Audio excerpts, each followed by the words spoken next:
Parfait, merci. Bonjour tout le monde, merci de nous accueillir aujourd'hui. On est relativement un petit groupe, donc je pense pas que ça va prendre l'heure et demie au complet. Là. On ne prendra définitivement pas 90 minutes. Donc, on va commencer aujourd'hui à parler de l'assistant du plan de gestion de données. Donc, on va commencer par qu'est-ce qu'un PGD, premièrement, pourquoi en écrire un, pourquoi c'est important, où il se place dans le processus de recherche, donc où on veut l'intégrer et penser au PGD de façon conceptuelle. Comment écrire un PGD, donc en utilisant l'assistant PGD qu'on va vous montrer en démonstration. Et qu'est-ce qu'on met comme information dans un PGD, un plan de gestion de données. Donc, qu'est-ce qu'un plan de gestion de données, un PGD, un DMP en anglais? C'est vraiment un document qui va présenter les outils, les méthodes et les procédures qui vont être utilisées pour gérer les données. Donc, ça inclut la collecte, la gestion, le stockage et tout ça. Et c'est vraiment une planification. Donc, c'est un outil pour nous aider à planifier qu'est-ce qu'on va faire, la collecte, le partage futur et la conservation à long terme. Le but, c'est d'avoir un document qui va être évolutif. Donc, ce n'est pas un document qui va rester fixe nécessairement parce qu'en faisant la recherche, bon, différentes choses peuvent changer. Hein. On peut réaliser que peut-être une méthode différente fonctionnerait mieux ou un stockage différent fonctionnerait mieux. Donc, le but, c'est vraiment de le mettre à jour et qu'il évolue tout au long du processus de recherche. Pourquoi on écrit un PGD? Parce que c'est super utile et ça nous aide vraiment à être bien organisés pour notre projet de recherche. C'est évidemment aussi maintenant une exigence des organismes de subvention. Donc, la politique des 3 organismes, pour certains types de financement, vont demander des plans de gestion de données. Donc, avec la demande de subvention, on va demander de remettre un PGD. Donc, c'est pour le Canada, mais aussi pour beaucoup d'organismes internationaux, comme par exemple le NIH en Angleterre, aux États-Unis. Ils ont différentes demandes à ce sujet, mais c'est aussi juste très pratique. Donc, présentement, je suis en train de faire un projet de recherche avec une de mes collègues de travail. On fait des entrevues avec des bibliothécaires. Donc, on s'est fait comme un petit mini PGD pour nous aider à OK, comment on va gérer, comment on va collecter nos données, les stocker à long terme pour être certain de bien le faire et que ce soit réutilisable plus tard. Et souvent, les comités d'éthique, donc quand on fait de la recherche avec des participants, vont souvent vous poser des questions très similaires. Donc, à savoir comment les données vont être collectées, comment l'identité des gens vont être protégée. Donc, c'est pas perdu c'est pas perdu du tout comme travail et souvent peut nous aider à faire d'autres parties de notre projet de recherche. Donc, si on voit ici comme un graphique qui va nous expliquer le cycle de vie des données de recherche, donc vraiment, si on regarde comme en partant comme de midi et on va dans le sens de l'aiguille d'une montre, on a la création et le dépôt des données, donc la planification et un peu le design de notre projet de recherche. Donc, qu'est-ce qu'on fait comme projet de recherche? Comment on va collecter nos données? Ensuite, la collecte et captation. Ensuite, on va aller plus dans la gestion des données actives. Donc, quand on fait de l'analyse, de la collaboration, quand on travaille ensemble pour analyser nos données de notre projet de recherche. Ensuite, on va dans le dépôt et les archives de données. Donc, la gestion, le stockage de préservation, le partage et les publications. Donc, il y a beaucoup de publications maintenant qui demandent à ce qu'on partage ou suggèrent fortement qu'on partage nos jeux de données. Donc, ça rendrait dans cette catégorie-là. Le catalogage et les registres de données. Donc, pour stocker à plus long terme, pour favoriser la réutilisation, la découverte, le réemploi, la citation de nos données, ça va être dans cette section-là. Donc, on part vraiment du début du projet de recherche jusqu'à la fin quand on partage nos découvertes. Et quel type de contenu est-ce qu'on trouve dans un PGD? Puis on a d'autres diapos à la fin qui vont entrer un peu plus en détail. Mais en général, on va avoir le projet ou l'étude, donc une description du projet, une liste des données qui vont être collectées. Donc, présentement, je suis en train de faire des entrevues avec des gens. Donc, les entrevues, la liste des données collectées va être les transcriptions des entrevues, les notes de l'entrevue, l'entreposage des données pendant l'étude, donc pendant qu'on est dans le processus de les collecter ou de faire l'analyse, comment est-ce qu'ils vont être stockés, et à long terme, les intentions de rendre les données disponibles ou non. Il y a certains types de données ou certains projets pour lesquels on ne pourrait pas partager nos données. S'il y a, par exemple, des données sensibles où on peut identifier les participants, on ne veut pas nécessairement partager ça, mais quelque chose à prendre en considération à ce stage-là. Et ensuite, l'archivage et la conservation des données après l'étude. Donc, on ne va pas sûrement conserver nos données de façon différente une fois que le projet est terminé, nos publications sont soumises, versus quand on est en train de faire la collecte et faire l'analyse à tous les jours. Donc, ça va être en général archivé et conservé de façon différente.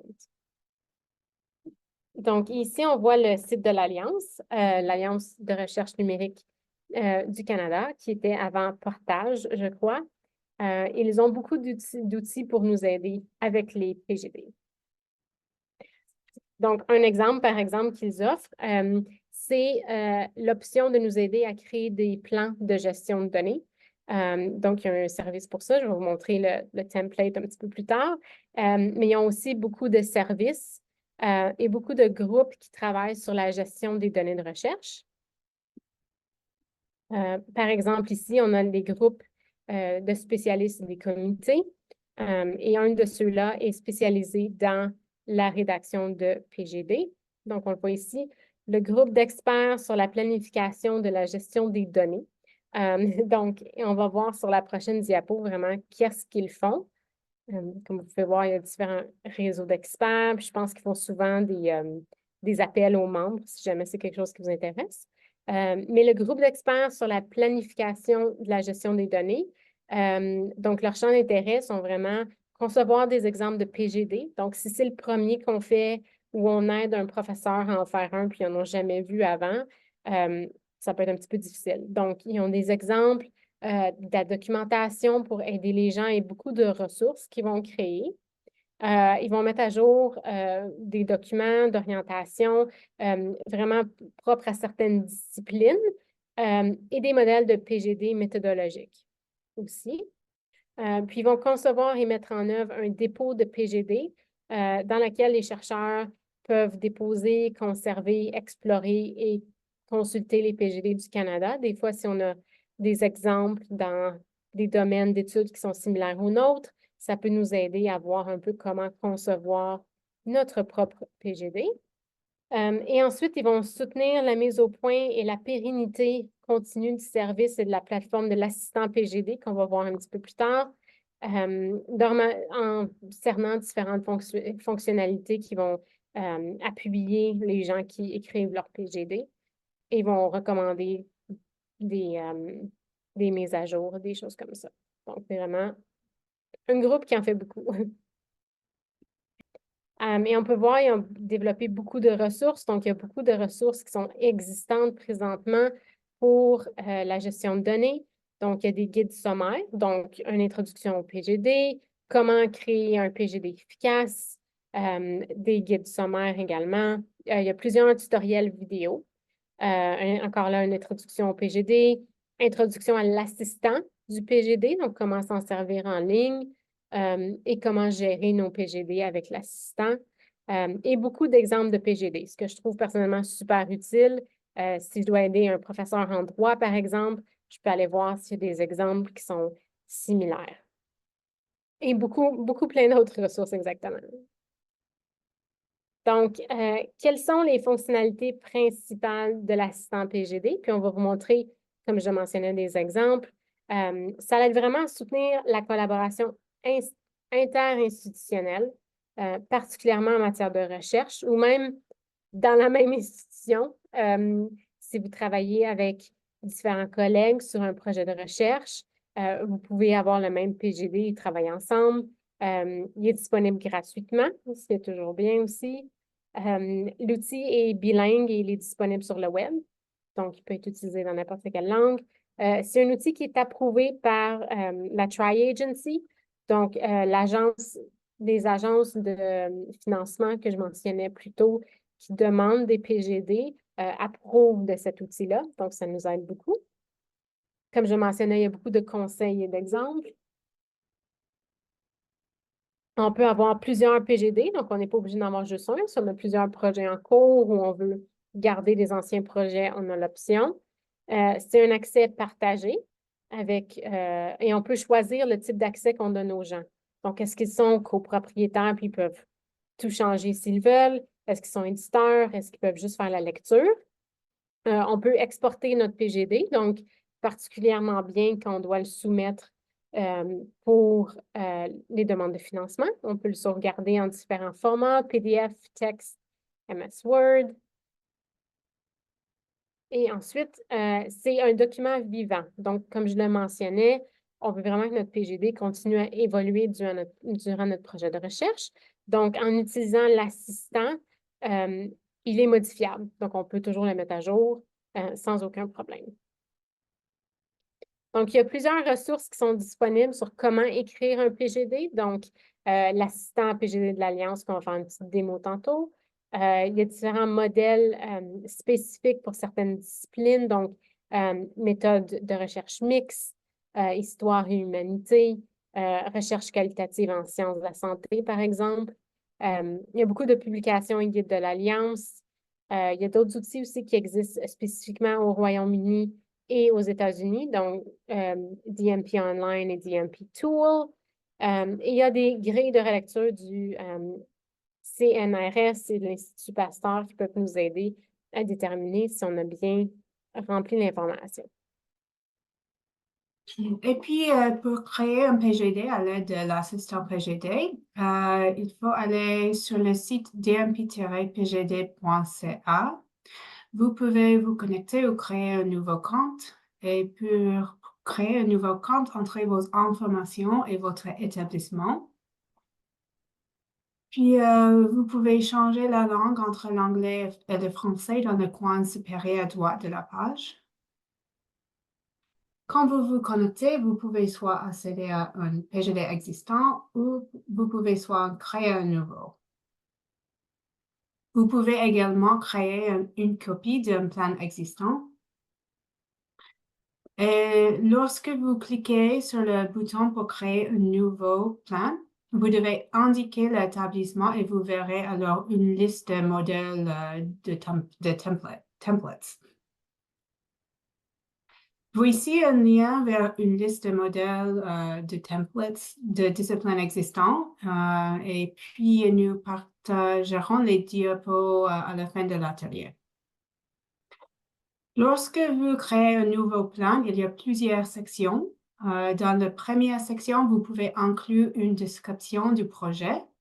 Dans la deuxième section, vous pouvez ajouter des contributeurs et leur attribuer un rôle, par exemple, access en lecture seul ou administrateur. Ensuite, vous pouvez consulter les questions et les conseils contenus dans le modèle, dans le template. Et puis, dans cette section, vous pouvez commencer à répondre aux questions et aux envies du modèle. Votre PGD comprendra vos réponses aux questions des catégories du PGD, telles que la collecte de données, la préservation, etc. Et pour chaque catégorie, il peut y avoir une ou plusieurs questions. Un espace est dédié à la réponse et des conseils spécifiques sont donnés pour chaque question. Pour chaque question, vous pouvez partager des commentaires avec des collaborateurs. Et puis, une section est également dédiée à la liste des résultats de recherche liés au projet. Mais toutefois, si vous commencez à planifier un projet, vous pouvez passer ou sauter cette section. Vous pouvez facilement ajouter des collaborateurs à votre PGD avec différentes autorisations et interactions. Et lorsque vous avez terminé un projet, vous pouvez demander un commentaire. En général, cette demande est envoyée au bibliothécaire spécialisé dans la gestion des données de recherche de votre établissement. Des options sont disponibles pour télécharger et formater votre PGD. Et puis, je pense que ça va être Sandy encore. Oui, donc avec des conseils généraux aussi. Donc, pour les PGD, particulièrement quand on utilise l'assistant PGD, parce qu'on peut partager et avoir des co-éditeurs ou des lecteurs, nos collègues peuvent vraiment être nos évaluateurs. Donc, ils peuvent nous aider à améliorer le PGD. Donc, c'est une bonne façon de profiter de ça. L'assistant PGD est aussi spécifiquement mentionné dans les opportunités de subvention, par exemple du Tri-Agency. Donc, quand je mentionnais qu'ils sont approuvés par le Tri-Agency, donc ils les mentionnent spécifiquement comme exemple. Donc, ça pourrait être un bon outil à utiliser. Plus vos pratiques de gestion de données sont rigoureuses, plus ça va être facile de rédiger un PGD qui va être solide et convaincant. Hein? Donc, si on a une bonne connaissance de la gestion des données, une bonne idée de comment on va collecter, storer et toutes les différentes étapes que je mentionnais, donc ça va être plus facile pour nous de rédiger notre PGD. Un peu comme quand on a des bonnes connaissances de méthodes de recherche, c'est plus facile pour nous d'écrire une demande de recherche d'éthique, par exemple. C'est un peu la même chose pour un PGD.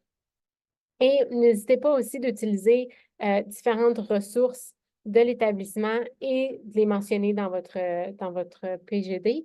Donc, si vous avez accès à Dataverse, par exemple, et votre plan, c'est d'archiver vos données à long terme dans Dataverse, n'hésitez pas à le mentionner dans le PGD parce que c'est une bonne chose à faire. C'est une bonne pratique. Donc, on a mentionné un petit peu plus tôt qu'est-ce qui était dans chaque section en termes d'information, mais ici, on l'a un petit peu plus détaillé. Donc, si on regarde la section du PGD qui est sur la collecte des données, c'est là où on va écrire vraiment la manière dont on va collecter les données en précisant sur quel format. Donc, est-ce que ça va être papier? Est-ce que ça va être des entrevues? Est-ce que ça va être en ligne? Est-ce que ça va être un fichier audio? Différentes façons. Décrire les logiciels et les plateformes qui vont être utilisés dans la collecte de données. Donc, on fait des entrevues, on utilise Microsoft Word transcription, par exemple, où on enregistre sur Teams. Donc, mentionner quelles plateformes vont être utilisées. Fournissez une estimation de la quantité de données que vous allez collecter. Est-ce qu'on parle de mégabytes, gigabytes, terabytes, dépendamment de la grosseur de votre projet de recherche? Et expliquer comment vous allez organiser vos données, y compris les détails relatifs à la dénomination, les fichiers, les versions, comment allez-vous nommer vos fichiers, comment allez-vous déterminer chaque version des fichiers, quelque chose qui est assez important, et surtout quand on travaille avec des collaborateurs, pour être certain qu'on ait vraiment tous la même nomenclature quand on nomme nos fichiers. Ensuite, on a la documentation et métadonnées. Je pense que les bibliothécaires, on aime beaucoup les métadonnées. Donc, ça va décrire les informations qui vont être nécessaires pour que d'autres personnes puissent comprendre ou réutiliser vos données, ou même nous-mêmes, si on retourne à notre projet plusieurs années plus tard, qu'on ait une meilleure compréhension. Essayez de choisir une norme de métadonnées qui va être adaptée à votre discipline ou un référentiel de données qui aussi va être adapté à la discipline d'études ou justifier la création de votre propre norme. Peut-être que vous faites ou que les chercheurs avec qui vous travaillez font de la recherche très novatrice. Peut-être qu'ils doivent créer leur propre nomenclature ou leur propre métadonnées pour vraiment être mieux adapté à leur projet de recherche. Donc, c'est une bonne idée d'expliquer pourquoi. Et décrivez comment vous saisirez la documentation de matière cohérente tout au long du projet. Donc, et des fois, c'est souvent la première chose qui va être perdue. Donc, comment vraiment on va s'assurer de documenter qu'est-ce qu'on fait et l'importance de notre projet de recherche tout au long du projet de recherche, vraiment pour être certain que rien ne soit perdu. Donc, c'est important de le mentionner dans le PGD, dans la section de la documentation. Ensuite, pour le stockage et la sauvegarde, donc, comme on le mentionnait, phase de stockage nécessaire, donc, est-ce qu'on a aussi des mégabytes, terabytes, pendant les différentes phases de votre recherche. Donc, spécifiquement pendant la phase active, et prenez en compte les versions des fichiers. Et plus les fichiers deviennent gros, plus ils vont prendre de l'espace. Donc, important de prendre ça en considération. Décrivez comment les collaborateurs ou l'équipe de recherche vont pouvoir accéder, modifier, contribuer ou travailler avec vos données. C'est souvent quelque chose qui est inclus aussi dans les demandes de recherche d'éthique. Donc, comme je mentionnais, on fait des entrevues, on fait des entrevues avec des personnes. Il faut faire une demande d'éthique et ils nous demandent où on va stocker l'information pendant notre projet. Donc, est-ce que c'est dans un dossier partagé dans OneDrive qui va être protégé avec un accès donné seulement aux gens qui travaillent sur le projet? Est-ce que ça va être un ordinateur dédié dans un laboratoire? Donc, comment est-ce que ça va être accessible aux membres de l'équipe de recherche? Et établir un calendrier de sauvegarde des données. Donc, l'idéal, c'est d'avoir un calendrier automatique. Donc, si je sauvegarde les données, on a beaucoup de données actives, comment est-ce qu'on s'assure qu'ils sont vraiment sauvegardés à différents endroits, surtout dans le processus, dans la partie active du projet de recherche. Et ensuite, on veut penser à la préservation, donc plus à long terme, une fois que notre projet d'étude, notre projet de recherche est terminé. Donc, ce qui est bon à savoir aussi, c'est que vous n'avez pas nécessairement besoin de conserver toutes les données de recherche. Il y a même certaines données de recherche qu'il faut détruire, dépendamment du type de recherche qu'on fait.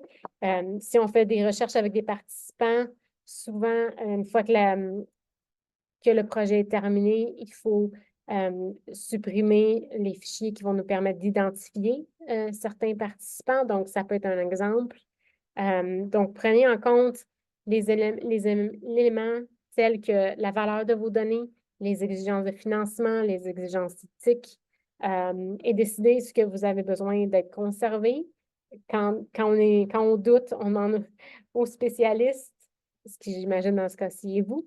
Mais c'est quelque chose qu'on peut aider les chercheurs à déterminer. Et il faut aussi penser au format de ces fichiers-là pour essayer d'avoir un fichier optimal, de préférence non propriétaire. On sait que Microsoft Office est pas mal partout, là, mais des fois, c'est assez surprenant. J'ai beaucoup de professeurs qui ont écrit leur thèse de doctorat sur WordPerfect, qui n'existe plus, donc ils sont plus capables d'aller chercher. Et il y a différents outils en ligne qui peuvent nous aider à déterminer quel type de fichier on peut utiliser dépendamment de quel type d'information il s'agit.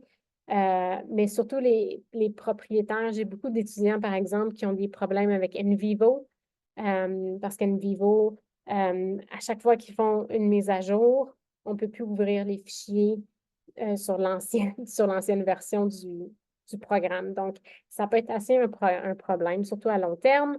Donc, le but, c'est vraiment d'avoir des données qui sont conservées de manière optimale et qu'on peut avoir accès de façon facile, qui vont être utilisables par tout le monde et qu'on n'a pas besoin d'avoir un logiciel spécifique ou dépenser des centaines de dollars pour avoir une nouvelle version d'un document.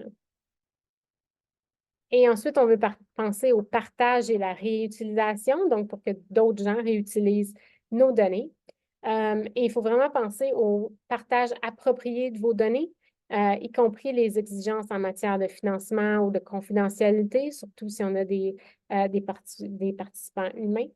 Et essayer de choisir un dépôt qui va attribuer des identifiants permanents aux ensembles de données. Donc, par exemple, avoir un DOI comme les articles scientifiques. Donc, ça va aider pour la découvrabilité, pour que les gens nous citent, le réutilisent. Expliquer quelles utilisations peuvent être faites de vos données grâce à des licences. Donc, quelque chose comme Creative Commons qu'on voit de plus en plus pour les articles académiques ou les chapitres de livres. Donc, à poser un Creative Commons sur un jeu de données pour que les gens puissent savoir s'ils peuvent le réutiliser et comment ils peuvent le réutiliser. Et on peut consulter des collègues pour essayer de choisir un référentiel de données qui va être approprié ou faire une recherche sur R3 Data pour essayer d'en trouver un. Donc, pour trouver vraiment le meilleur référentiel possible. Mais comme je le mentionne, ce n'est pas nécessairement tout qu'on peut partager pour différentes raisons, mais c'est bon d'y penser à long terme. Et finalement, certaines responsabilités et ressources. Donc, identifier les rôles et responsabilités des membres du projet et des autres organisations en matière de gestion de données pendant et après le projet. Donc, en général, quand on parle d'un plan de gestion de données, quand on planifie notre collecte de données et stockage et partage et toutes les différentes étapes, c'est bien de le faire au début, mais de le faire souvent en même temps qu'on fait le projet et de s'assurer que les gens se soient clairs c'est quoi leur responsabilité. Et estimer et décrivez les ressources et les coûts nécessaires à la gestion de données et l'accès à long terme de vos données. Donc, si vous avez besoin d'un serveur, d'un espace cloud pour lequel il faut payer, donc essayez de l'estimer au début. Est-ce que vous allez engager peut-être un étudiant qui va être responsable pour le projet de recherche pour faire la gestion de données, pour nous donner un coup de main? Donc, c'est toutes des choses auxquelles les chercheurs et nous devons penser. Donc, qu'est-ce qui peuvent être les coûts nécessaires, les ressources dont on a besoin pour faire une bonne gestion de données. Et c'est quelque chose qu'on veut inclure dans le plan également. Hey. Donc, je vais partager mon écran pour vous montrer live qu'est-ce que ça a l'air, l'assistant PGD. Donc, Alissa et moi avons, en fait, Alissa a créé un plan de gestion de données pour un projet fictif. Donc, vous pouvez voir, j'ai été sur le site de l'assistant PGD et je me suis tout simplement connectée avec mon mot de passe. Et vous pouvez voir mon tableau de bord ici. Donc, j'ai différents exemples de PGD qu'on a essayé pour différentes sessions de formation. Puis, vous pouvez voir ceux qui sont faits par McGill un peu plus bas. J'ai aussi l'option ici de créer un plan. Donc, si je voulais créer quelque chose de nouveau, j'ai tout simplement à cliquer sur créer un plan.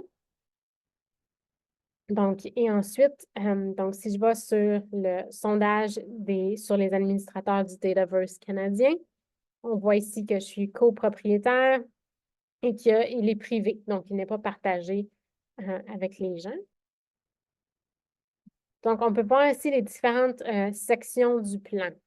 Donc, on peut voir ici, un peu comme on le mentionnait, là, les contributeurs, l'aperçu, comment rédiger, toutes les différentes sections. Donc, au début, on va avoir le titre du projet.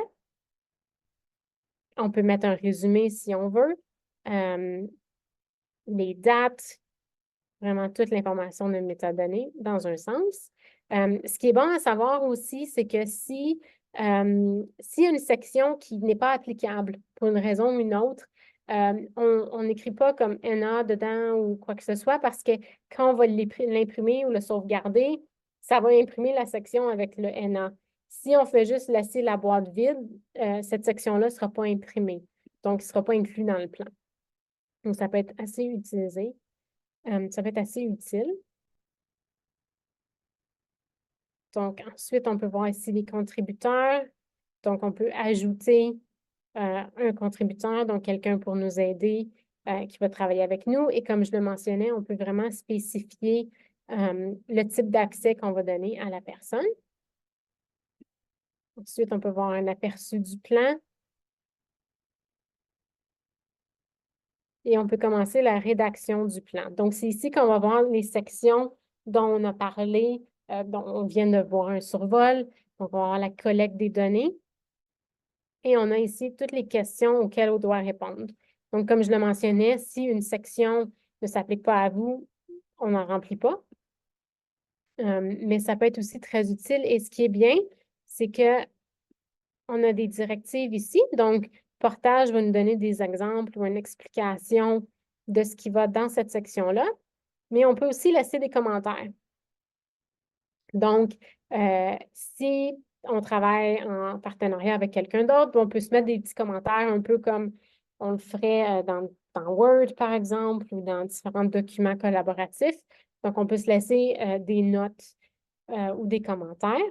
Donc, c'est assez simple. On voit les différentes boîtes, on a juste à les remplir et ensuite sauvegarder. Donc, comme on peut voir ici les différentes sections pour la collecte de données. Encore là, avec les directives de l'Alliance et les commentaires si on veut en mettre. Donc, si on veut mettre un commentaire encore là, c'est juste, on fait juste le mettre dans la petite boîte et on l'enregistre. C'est assez simple. Donc, on peut voir les différentes sections. Et puis, quand on veut passer à une autre section, on fait juste minimiser celle-là et passer aux différentes sections. Donc, ça a l'air assez long parce que c'est sûr qu'il y a beaucoup de sections, mais quand on y pense, c'est pas... et surtout, plus on en fait, plus ça va vite. Et comme je le mentionnais, si vous avez d'autres documents à remplir, comme par exemple une demande d'éthique ou une demande de financement, la majorité de ces questions-là, vous devez y répondre à quelque part de toute façon. Donc, c'est assez simple. C'est assez simple à faire. Donc, on voit ici collecte de données, documentation et métadonnées, le stockage et la sauvegarde pendant le projet de recherche, la préservation, le partage et réutilisation, responsabilité et ressources et conformité éthique et juridique. Donc, si on réutilise un jeu de données, par exemple, ou si on a des participants et on a des données sensibles, c'est là où on le mentionnerait, par exemple. Et ensuite, donc ça, c'est pour vraiment rédiger le PGD. Ensuite, on a une section où on peut mettre les produits de la recherche qu'on prévoit, donc un article, différentes choses.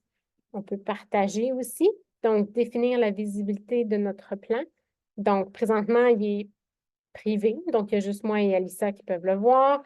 On peut inviter des collaborateurs, comme je le mentionnais, et avoir différents niveaux d'autorisation. Donc, si par exemple, je veux que quelqu'un me donne des commentaires ou fasse une évaluation de mon PGD, mais je peux mettre peut-être juste lecture seule, éditeur, copropriétaire. On peut demander des commentaires aussi. Donc, si on a besoin d'un expert, dans le cas de McGill, ça l'envoie à Lisa, notre spécialiste de gestion de données. Mais différentes institutions, ce serait différents spécialistes. Et ensuite, on a l'option de télécharger le PGD, comme je le mentionnais, en différents formats. Donc, on peut aller PDF. Et ce qui est bien, c'est que c'est majoritairement des formats qui ne demandent pas de logiciel en particulier. Donc, on peut ouvrir un PDF avec différentes choses. On peut ouvrir un format CSV ou texte avec différents documents, avec différents outils. Donc, on peut déterminer vraiment les composantes qu'on veut télécharger et même jusqu'à la politique de caractère. Donc, si on a vraiment une préférence, on peut le spécifier aussi. Donc, c'est relativement un outil qui est assez robuste, comme on peut voir, et qui est très bien perçu et vraiment supporté par les organismes de financement.